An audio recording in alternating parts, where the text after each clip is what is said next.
Politic India media and research के इस कार्यक्रम में आपका स्वागत है।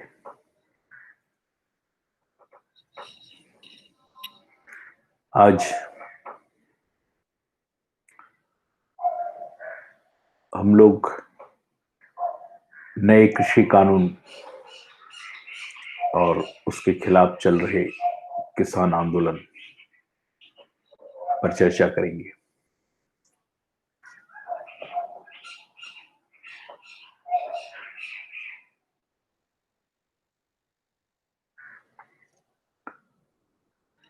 आप जानते ही हैं कि भारत सरकार द्वारा हाल में ही नया कृषि कानून लाया गया है और इस कानून का देश भर में विरोध हो रहा है। पंजाब एवं हरियाणा जैसे कई राज्यों में विरोध के स्वर काफी मुखर हैं, लेकिन कमोबेश यह विरोध पूरे देश में जारी है, पूरे देश में चल रहा है। विरोध की तीव्रता शायद इस बात पर निर्भर कर रहा है कि किन राज्यों में जो हमारी सरकारी मंडी और एमएसपी न्यूनतम समर्थन मूल्य पर खरीद की जो प्रक्रिया है, पुराने कानून 1964 के अनुसार उस कानून का नाम था agriculture produce marketing committee act 1964। तो जिन राज्यों में यह कानून प्रभावी था, या यूं कहिए जहां पर सरकारी मंडी और मिनिमम सपोर्ट प्राइस की अवधारणा मजबूत थी, जहां पर किसान सरकारी मंडियों में मिनिमम सपोर्ट प्राइस पर अपना अनाज बेचते थे, वहां पर विरोध के स्वर तीव्र दिखाई दे रहे हैं। और जिन राज्यों में 1964 के इस कानून का क्रियान्वयन कमजोर है, वहां पर विरोध के स्वर तीव्र नहीं है।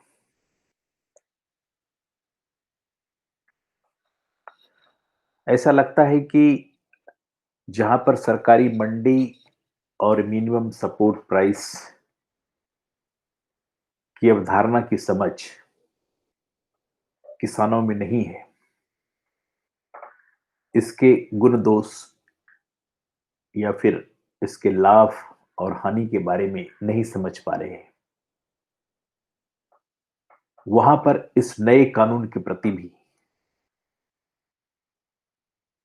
कोई खास विरोध या रोष नहीं दिखाई पड़ रहा है।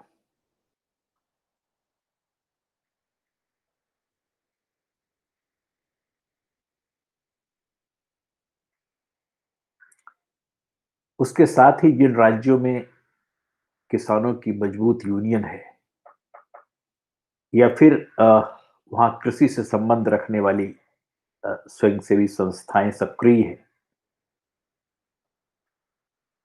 और किसानों को हद तक जागरूक किया है, वहां पर किसान इस नए कानून के विरोध में खड़े हैं। आश्चर्य की बात यह है कि भारत जैसे कृषि प्रधान देश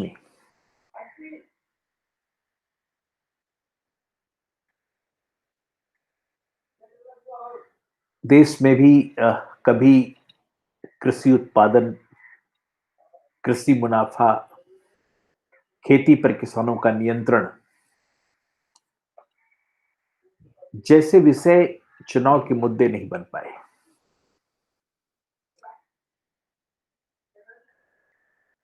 देश की वर्तमान अर्थव्यवस्था लगभग 2.9 ट्रिलियन की है और कृषि क्षेत्र का इसमें योगदान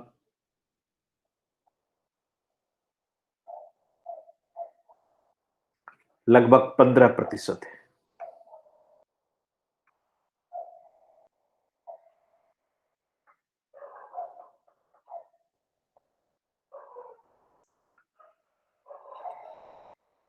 लेकिन इसके बावजूद लगभग हमारी आधी आबादी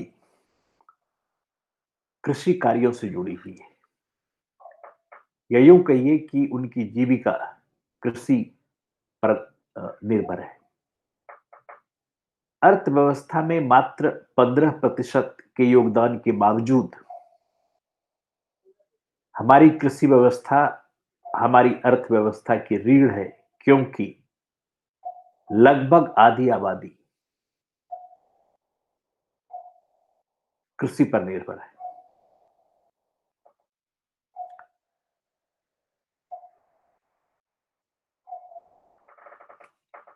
वर्तमान कानून, कृषि कानून या किसान कानून पर जो विरोध हो रहा है, उस पर मैं चर्चा तो करूंगा ही, लेकिन उससे पहले बिहार राज्य की कृषि स्थिति पर कुछ विचार करना चाहता हूं। इस विचार के बाद यह पता चल पाएगा कि बिहार जैसे पिछड़े राज्यों में कृषि एवं किसानों की स्थिति कैसी है। नए नए कानून का संबंध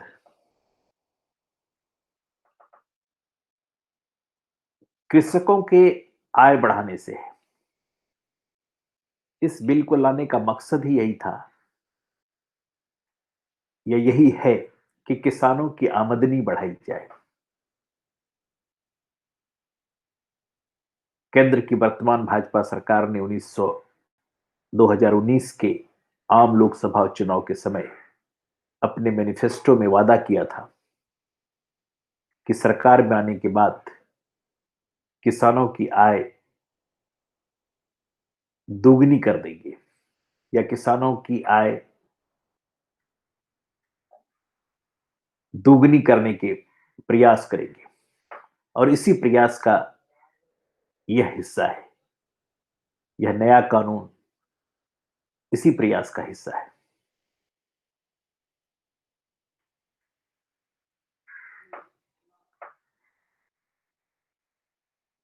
हमारे देश में सिंचाई की स्थिति बहुत अच्छी नहीं कही जा सकती। अभी भी मूल रूप से हमारे किसान प्राकृतिक वर्षा पर ही निर्भर हैं। बिजली सिंचाई के लिए देश भर में कई बड़ी बड़ी परियोजनाएं, कई बड़े बड़े डैम्स बनाए गए हैं, लेकिन उसमें से अधिकांश डैम आकलन के अनुरूप खेतों की सिंचाई करने में सक्षम नहीं है। अगर आप इन बड़े बड़े डैम्स के बनाने के समय सिंचाई का जो आकलन किया गया था, उस आकलन का महज 30% भी वास्तविक सिंचाई नहीं हो पाती। कई मायनों में ये बड़े बड़े डैम्स तो जितने लाभदायक हैं उससे अधिक हानिकारक साबित हो रहे हैं। बिहार जैसे राज्यों में तो सिंचाई की स्थिति बिल्कुल ही संतोषजनक नहीं है। छोटे छोटे किसान अब कुएं या जलाशय से अपने खेतों को नहीं सींचते। वे भी मध्यम वर्गीय किसान या बड़े किसान जिसके पास नलकूप है, या कुछ ऐसे किसान जो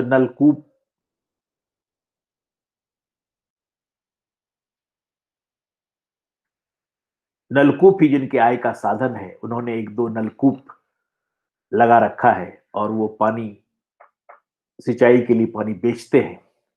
तो ये छोटे-छोटे किसान भी इन्हीं लोगों से सिंचाई के लिए पानी खरीदते हैं।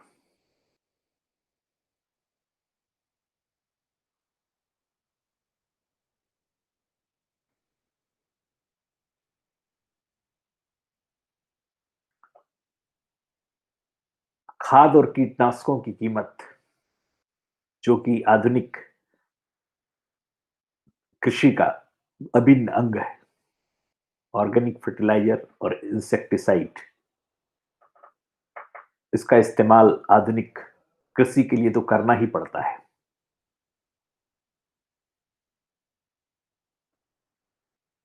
ये खाद और कीटनाशक उपजाए गए अनाजों की तुलना में काफ़ी अधिक महँगे हैं।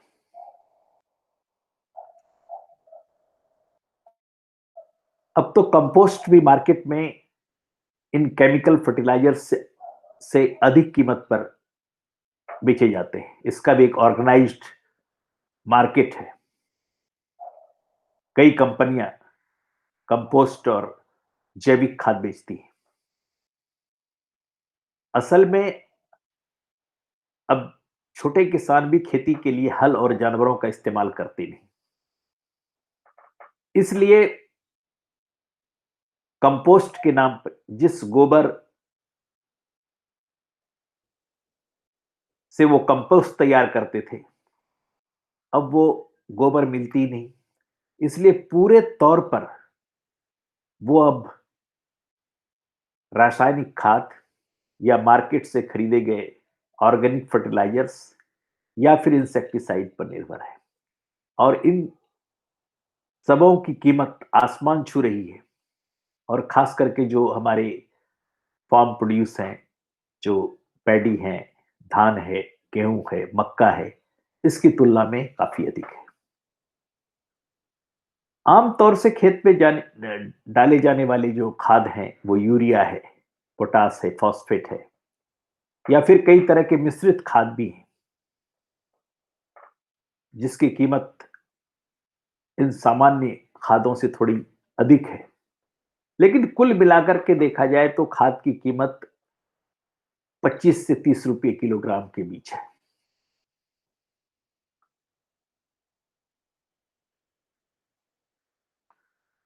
और अगर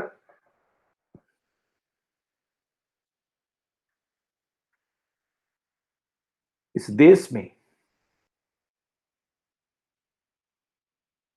खाद का जो प्रयोग होता है विभिन्न फसलों के लिए, अगर उस पर नजर डालें, उसका जो डेटा उपलब्ध है, उसमें से धान की खेती में खास करके जो रेनफेड है, जहां अमूमन काफी वर्षा होती है और वैसे खेत जहां पर कृत्रिम सिंचाई का प्रयोग करना पड़ता है, तो जो रेनफेड पैडी है, वैसे धान जो आमतौर से कृत्रिम वर्षा से तैयार हो जाते हैं, वहां पर खाद की खपत लगभग 70 किलोग्राम प्रति हेक्टेयर है। और वैसे धान जिसमें कृत्रिम सिंचाई की जरूरत होती है, वहां पर 100 लगभग 150 किलोग्राम प्रति हेक्टेयर। इसी तरह गेहूं की खेती में सामान्य तौर पर औसतन 135 किलोग्राम प्रति हेक्टेयर खाद का प्रयोग हो रहा है। मक्के की खेती में लगभग 67 से 70 किलोग्राम प्रति हेक्टेयर खाद का उपयोग हो रहा है। रुई की खेती में यह मात्रा लगभग 116 किलोग्राम प्रति हेक्टेयर है। और ईख के लिए लगभग 200 किलोग्राम प्रति हेक्टेयर है। जहां तक पैदावार का सवाल है, देश के विभिन्न राज्यों, यहां तक कि एक राज्य के विभिन्न जिलों में पैदावार की स्थिति अलग अलग है।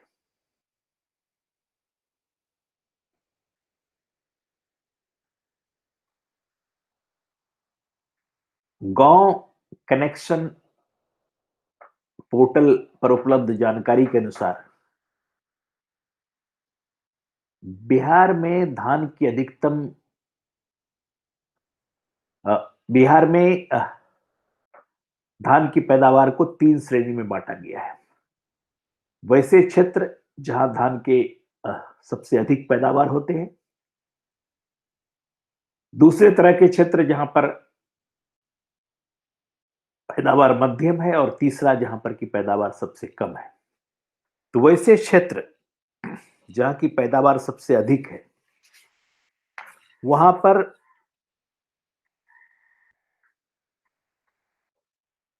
औसतन पैदावार 2500 किलोग्राम पर हेक्टेयर है।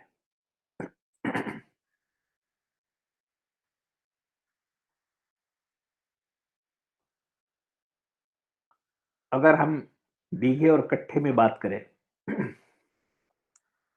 1 हेक्टेयर में लगभग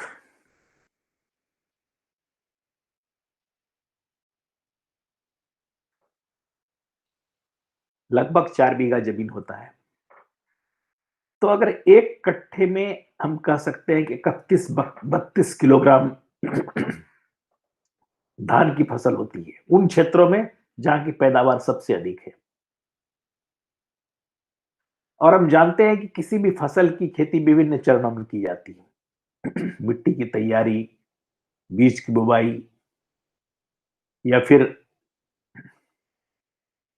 पौध या सीडलिंग की रोपाई, आवश्यकता अनुसार खाद कीटनाशक का प्रयोग, निकौनी कटाई इत्यादि।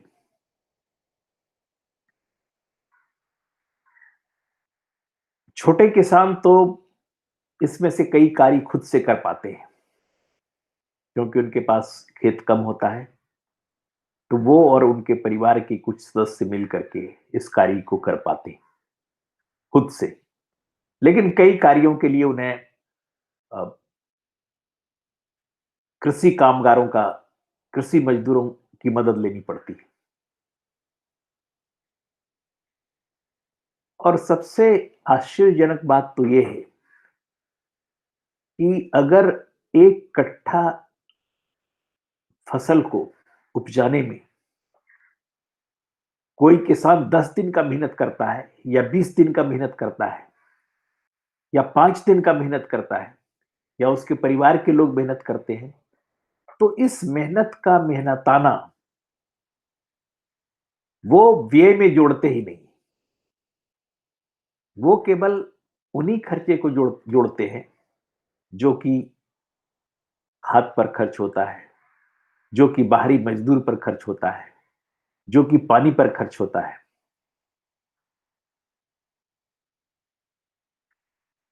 जब इससे संबंधित किसी अन्य कार्य पर खर्चा होता है।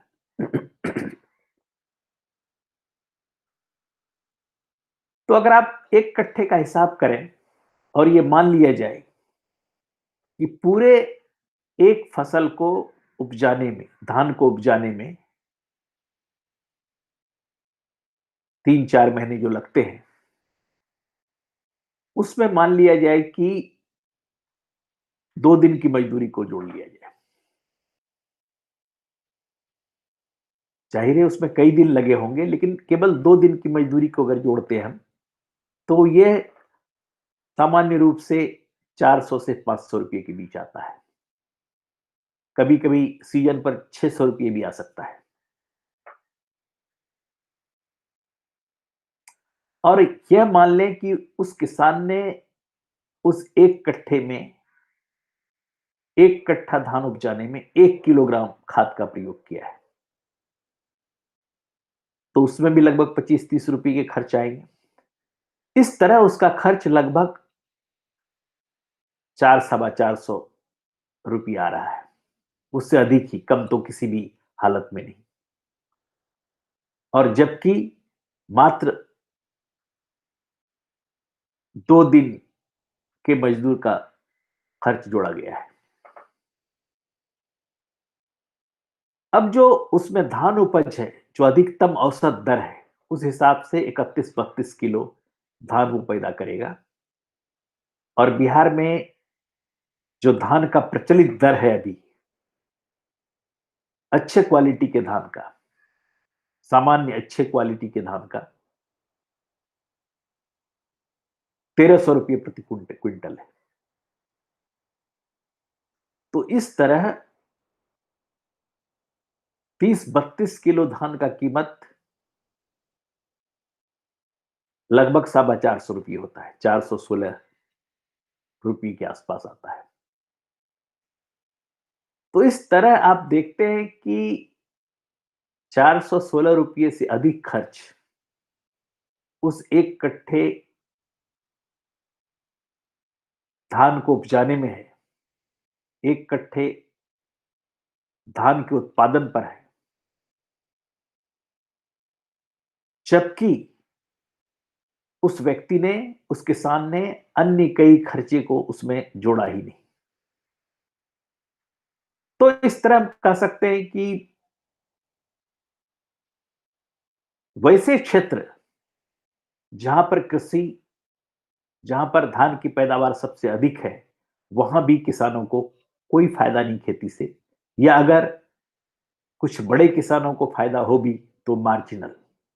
इस तरह की भयावह स्थिति है हमारे यहाँ किसानों की।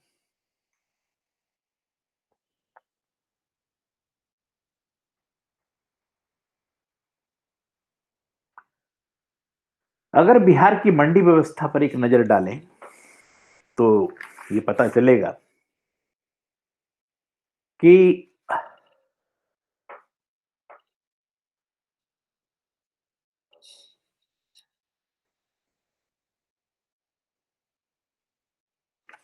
अगर आप गेहूं की फसल को लें तो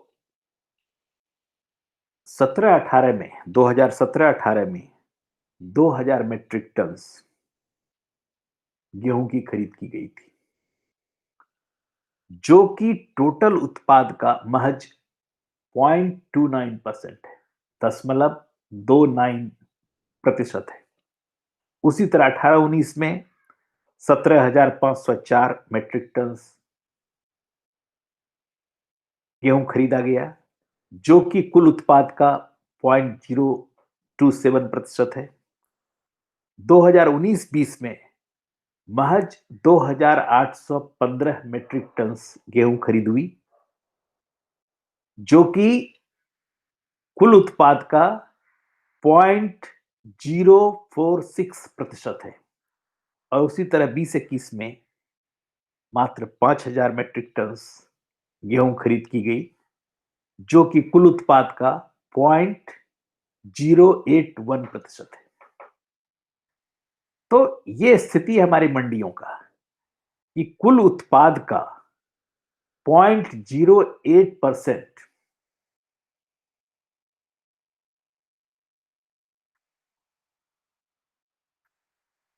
खरीदारी की गई, गेहूं की खरीदारी की गई 2020-21 में। 19-20 में भी स्थिति वही थी, उस समय भी 0.046, और उसके पहले 0.27 और 0.29। इन मंडियों, सरकारी मंडियों में खरीद की स्थिति बेहतर, बेहद कमजोर है।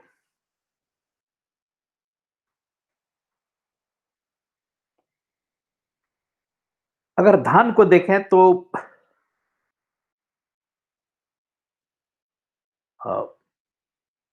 15-16 में 2000 2,75,484 फार्मर्स ने, किसानों ने, 2016-17 में 2,87,830 किसानों ने, 2017-18 में 1,63,425 किसानों ने, और 2018-19 में 2,10,028 किसानों ने, और 2019-20 में सितंबर महीने तक 2,79,402 किसानों ने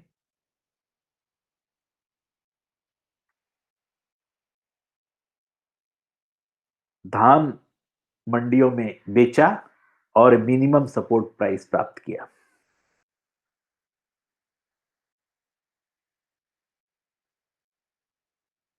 अगर गेहूं की बात की जाए तो गेहूं 17-18 में 4,311 किसानों ने, 18-19 में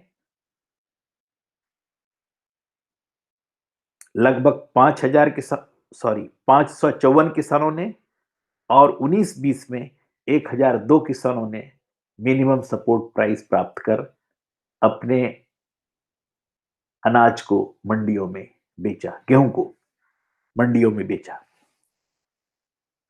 पंजाब या दूसरे राज्यों की स्थिति हमसे बहुत ही बेहतर है। इस पर भी एक नजर हम लोग डालेंगे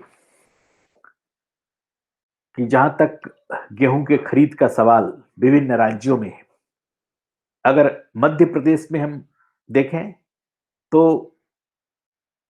लगभग 129 metric tonne, 29 lakh metric ton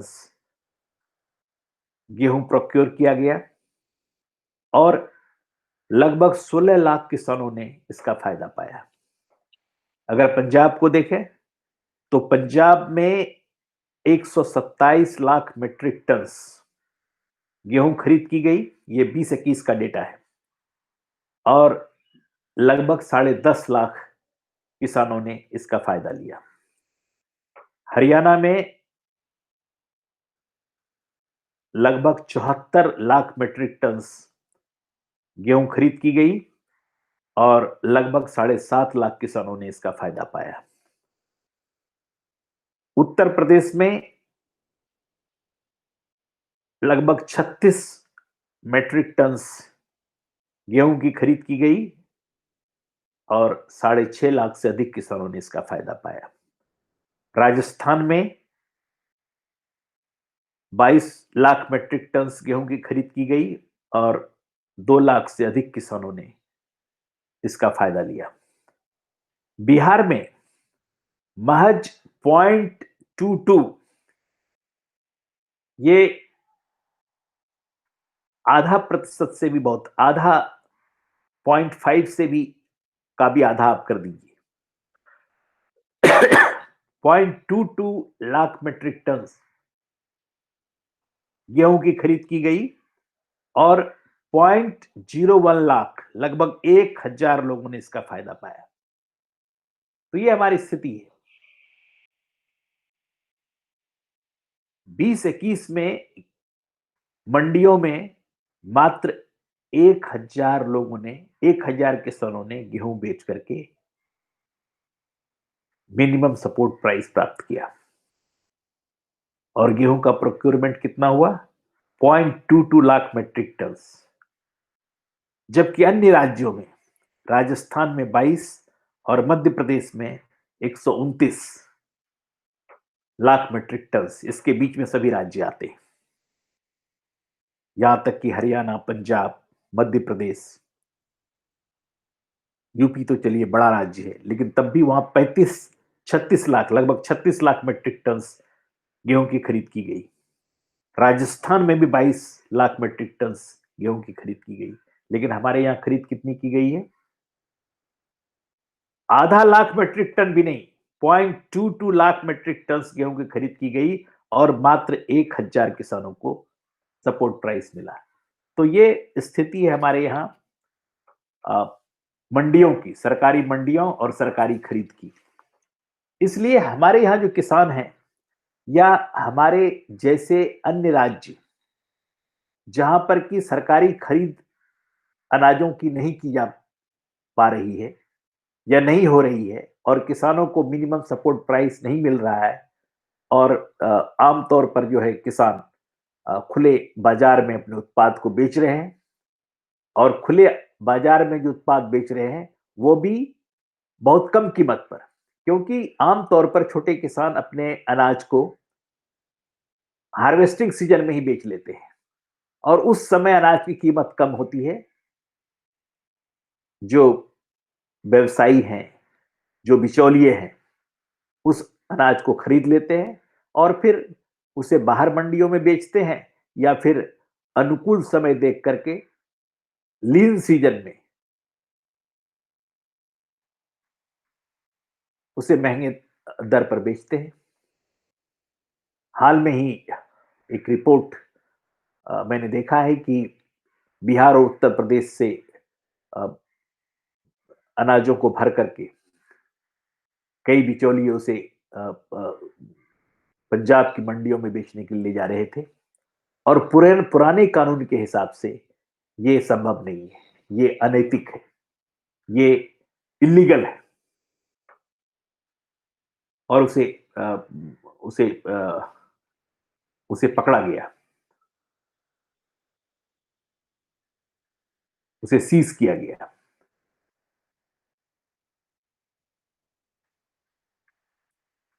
क्योंकि पुराने कानून के हिसाब से जो 1964 का कानून है, उसके हिसाब से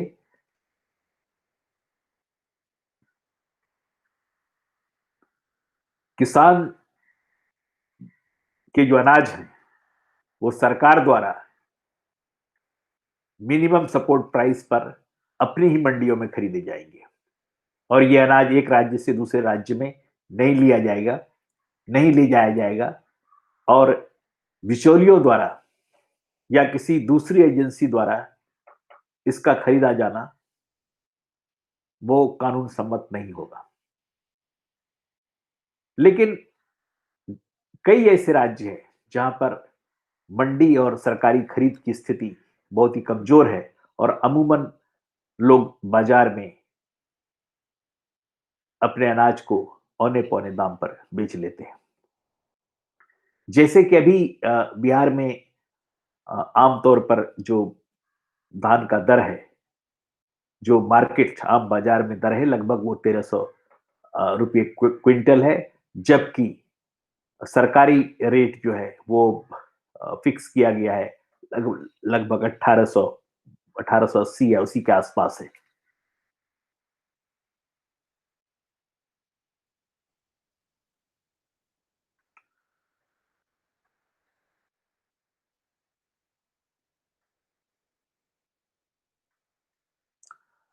यहाँ यह बात स्पष्ट कर देना जरूरी है कि वर्ष 1964 में agriculture produce marketing committee act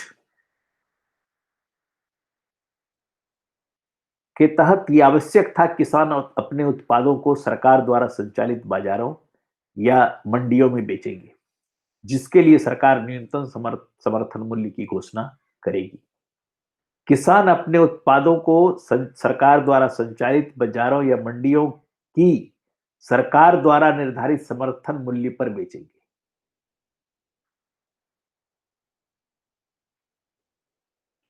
वैसे इस नया कृषि कानून को लाने के बाद भी केंद्र सरकार किसानों के विरोध को देखते हुए यह बात दोहरा रही है कि मंडी और न्यूनतम समर्थन मूल्य व्यवस्था बनी रहेगी, लेकिन कानून में इसका कोई प्रावधान नजर नहीं आता है। किसानों को ऐसा लगता है यह केवल दिलासा है, क्योंकि नई कृषि नीति जो है, नई कृषि विधेयक जो है, वो उसके द्वारा सरकारी मंडी व्यवस्था या उसके आने के बाद सरकारी मंडी व्यवस्था स्वतः समाप्त हो जाएगी।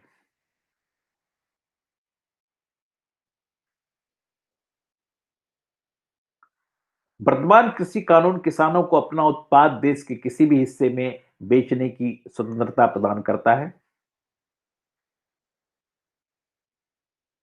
1964 के कानून में यह व्यवस्था थी, कृषि उत्पाद एक राज्य से दूसरे राज्य में नहीं भेजा जा सकता है। अंतरराज्यीय ट्रेड की व्यवस्था या अंतरराज्यीय व्यापार की व्यवस्था, कृषि व्यापार की व्यवस्था पर रोक थी। किसानों के साथ साथ कई राज्यों ने, राज्य सरकारों ने भी इस नए कृषि कानून पर ऐतराज किया है, क्योंकि सरकारी मंडी और न्यूनतम समर्थन मूल्य के आधार पर सरकारों द्वारा खरीदे जाने वाले उत्पाद के एवज में मंडी में किए जाने वाले व्यापार और टैक्स रेवेन्यू से प्राप्त आय से राज्य के विकास में बहुत सहयोग प्राप्त होता था। और खास करके जो लोकल सेल्फ गवर्नमेंट है, जो स्थानीय स्वशासन है, उसमें बहुत सहयोग मिलता था।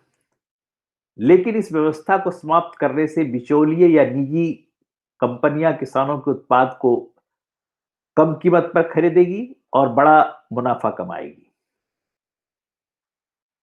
इस मुनाफे का कोई लाभ किसानों को नहीं मिल पाएगा, जबकि सरकार द्वारा प्राप्त आय से खासकर स्थायी सुशासन को चलाने में सरकारों को सहायता मिलती थी। सरकार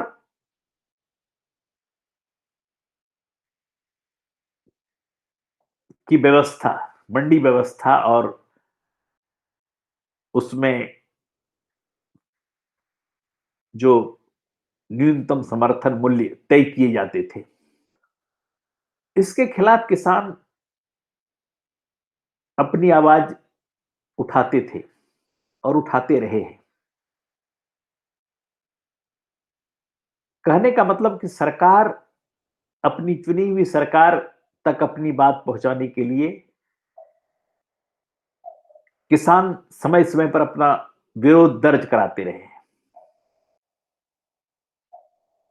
लेकिन नए कानून के बाद, जबकि सरकारी खरीद की व्यवस्था समाप्त कर दी जाएगी, तो फिर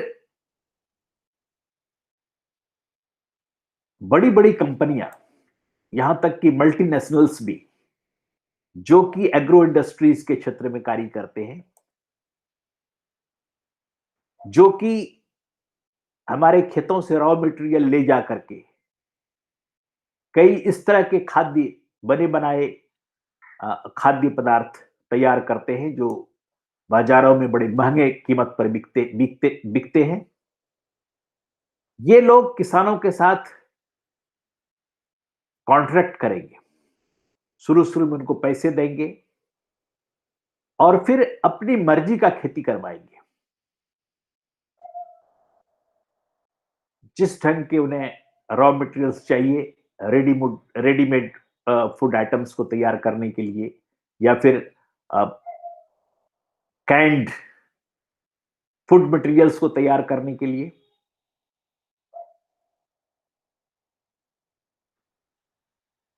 वो उस ढंग की खेती कराएंगे। जिस ढंग का कच्चा माल उनको चाहिए, उसी ढंग की खेती को प्रश्रय देंगे। उसके लिए किसानों के साथ कॉन्ट्रैक्ट करेंगे। शुरू शुरू में वो उन्हें कुछ अधिक मुनाफा भी देंगे, उन्हें कुछ उस पर अपना कुछ इन्वेस्टमेंट भी करेंगे। लेकिन बाद में अगर किसी ढंग का कन्फ्लिक्ट होता है किसानों और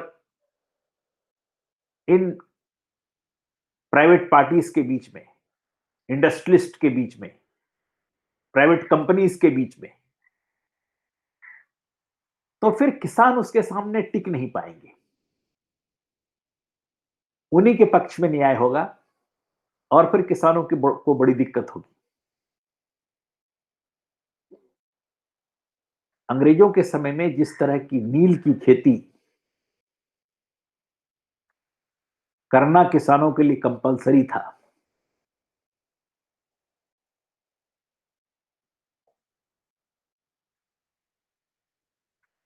और वो नील विदेश भेजा जाता था, उसी तरह ये मल्टीनेशनल्स हमारी पूरी कृषि व्यवस्था को चौपट कर सकते हैं। ये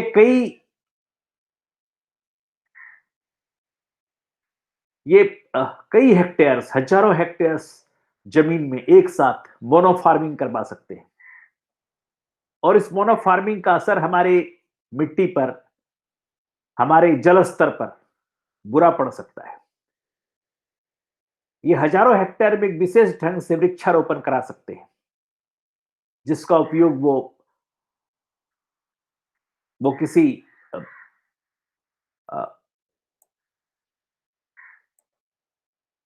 अ, कुछ अन्य जो उत्पाद के लिए करेंगे, वो किसी अन्य ढंग के अ, उत्पादन के लिए करेंगे, जिसका कोई मार्केट होगा, जिसे बाहर बेचा जा सकता है। जिसे देश के अंदर या बाहर बेचा जा सकता है, महंगी कीमत पर बेचा जा सकता है, जिसकी प्रोसेसिंग होगी। तो इस तरह हमारे जमीन का भी नुकसान हो सकता है, हमारे हजारों एकड़ लैंड एक साथ बैरन हो सकते हैं। इन्हें मिट्टी से प्रेम नहीं होगा, ये मिट्टी का दोहन करेंगे। मॉडर्न फार्मिंग के नाम पर हमारी हमारी पूरी कृषि व्यवस्था चौपट हो सकती है। हमारे हजारों करोड़ों एकड़ कृषि योग्य भूमि बंजर हो सकती है। और इतना ही नहीं, हमारी एक बनी बनाई एक अर्थव्यवस्था है, बनी बनाई परंपरा है। कम से कम हमारे गांवों में खाने पीने से संबंधित जितनी चीजें हैं स्वतः उपलब्ध है, आसानी से उपलब्ध है।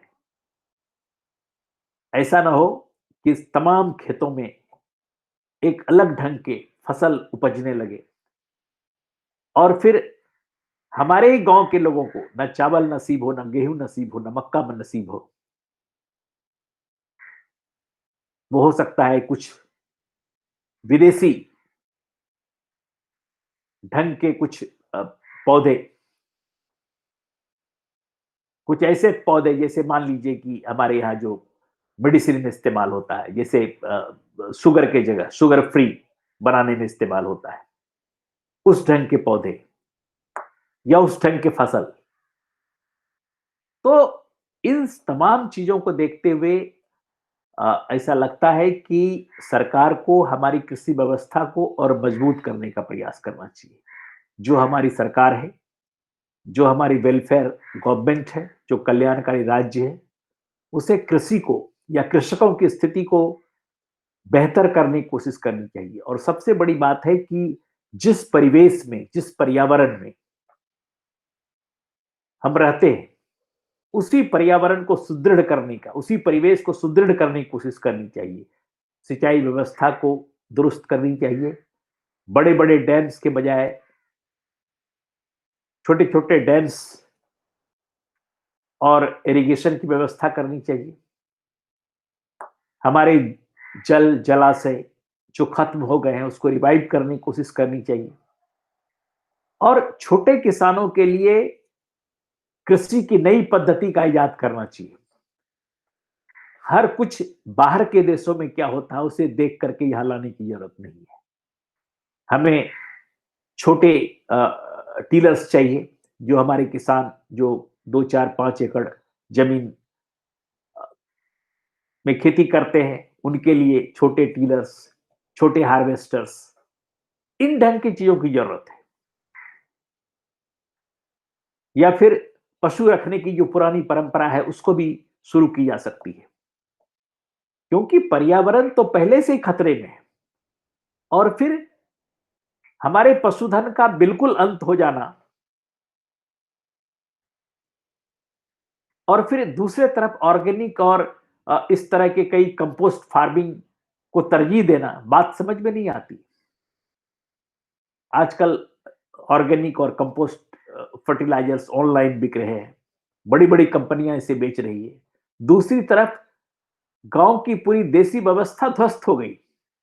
अंग्रेज जब इस देश में सबसे पहले आए थे तो उन्होंने सबसे पहला यही काम किया था, यहाँ की शिक्षा व्यवस्था को ध्वस्त कर दिया था। जो हमारी पुरानी शिक्षा व्यवस्था थी उसको ध्वस्त किया था और फिर नई शिक्षा व्यवस्था हमारे ऊपर लाद दी थी, रैशनैलिटी के नाम पर, तार्किकता के नाम पर,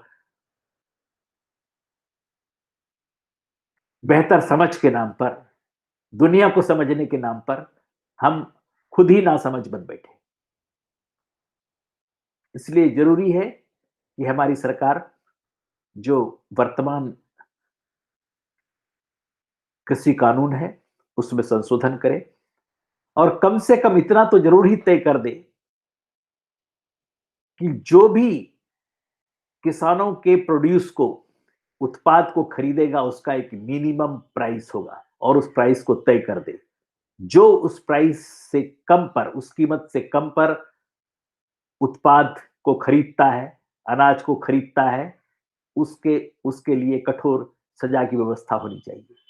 कम से कम पहले तो सरकार इस कानून के बारे में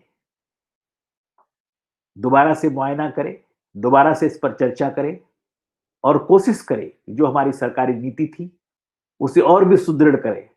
उसमें भी जो बिचौलियों का साम्राज्य था, उसे खत्म करें और बेहतर बनाएं।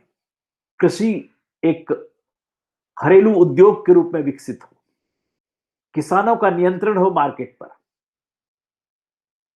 किसानों की जितनी कोऑपरेटिव कमिटीज है या पैक्स जैसी संस्थाएं हैं ज्यादा इफेक्टिव हो, ये अच्छी तरह काम कर पाए, वो वो इंडस्ट्री का सामना कर पाए, वो उसके सामने खड़ा हो पाए। इंडस्ट्री को अगर रॉ मटेरियल की जरूरत है तो वो नेगोशिएट कर पाए। इस ढंग की एक मजबूत व्यवस्था चाहिए। कभी कभी ऐसा लगता है कि हमारी हमारी राजनीतिक दलें चाहती ही नहीं कि किसान मजबूत हो, क्योंकि किसान के मजबूत होने का मतलब यह है कि वो प्रश्न पूछेंगे इनसे और शायद उन प्रश्नों का जवाब ये ना दे पाए। इसलिए कहीं सोची समझी नीति तो नहीं है कि किसान को मजबूत होने के बजाय उसे कमजोर किया जाए। एक तरफ हमने कुछ व्यवस्थाएं की थी जिसमें पैक्स था और कैसी ऐसी कई सहकारी व्यवस्थाएं की थी, सहकारी डेयरी फार्मिंग जिसका विकास हाल में ही बिहार में अच्छा खासा हुआ था। एक तरफ हम किसान को ऑर्गेनाइज कर रहे थे, उनके सहकारिता को प्रमोट कर रहे थे। हम चाह रहे थे किसान सबल हो, मजबूत हो, वो वो दूसरी अर्थव्यवस्थाओं के सामने खड़ी हो पाए। लेकिन यह क्या, यह तो हमारे कमजोर किसानों को कहीं का नहीं छोड़ेगी। और ये मल्टीनेशनल्स, ये इंडस्ट्रियलिस्ट जो कि अब छोटे छोटे बाजारों के लिए, जिनके बाजार हैं अब, जो रिटेल मार्केटिंग में काम करते हैं, वो तो नील जाएगी हमारी फार्मिंग। और हमारे देश के अंदर ही एक ऐसी शासन व्यवस्था खड़ी हो जाएगी जो किसानों को बर्बाद कर देगी। इसलिए सभी राजनीतिक दलों से, सभी राइट थिंकिंग पीपल